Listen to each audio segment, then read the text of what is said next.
Finally चाहिँ हैन यति टमाटर टिप्यो हैन आज चाहिँ अहिले कति क्रेट हुन्छ हैन सुरुवातमा चाहिँ यति टमाटर टिप्यौँ हैन अहिले हेरौँ क्रेट बढ्छौँ हैन कति क्रेट हुन्छ देखाउने छु म तपाईहरुलाई। हेलो एभ्रिवन साथीहरु के छ हाल खबर छ आरामै हुनुहुन्छ होला हैन। अहिले चाहिँ फाइनली हामीहरु हैन दिन कम्ती लिएर हैन पर टमाटरको लागि क्रेट लिन गइरहेको छौँ हैन दुईजना चाहिँ गइसके।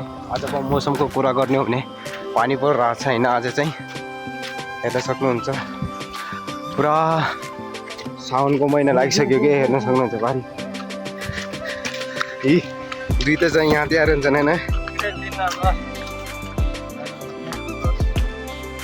अब चाहिँ हैन म फाइनली हैन टमाटर टिप्न गइसकेँ हैन हेर्न सक्नुहुन्छ एउटा बाल्टी उचालेको छु। अहिले चाहिँ हैन हामीले फाइनली ग्रेड गर्दैछौँ हैन आधा बज्न बढी भइसक्यो। यो ठुलो साइज हो अनि यो अलि साना अनि यो अलि साना अलि मिडियम अलि अब परे यस्तो गर्छन् हैन प्याकिङ हैन। अहिले चाहिँ ग्रेड गर्दैछौँ यति नै छ हैन अब चाहिँ भइसक्योहरू चाहिँ हैन ग्रेड गरेर मिल्छु म तपाईहरुसँग हैन।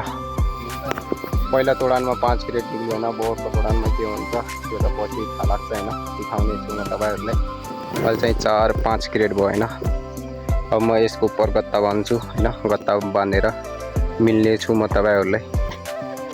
अब चाहिँ हैन हामीले ग्रेड गरिसक्यौँ हैन 4 क्रेट छ हैन 1 2 4 क्रेट यो छ एउटा पार्टी भरेर छन् हैन 5 समथिङ 5 क्रेट तोड्यौँ हैन आज चाहिँ हैन।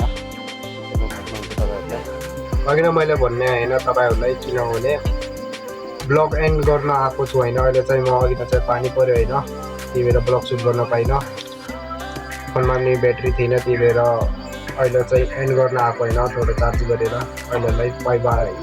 त्यसले हैन लाइक कमेन्ट शेयर पनि गरिदिनु होला अनि भिडियो मन पर्यो भने सब्स्क्राइब पनि गरिदिनु होला हैन।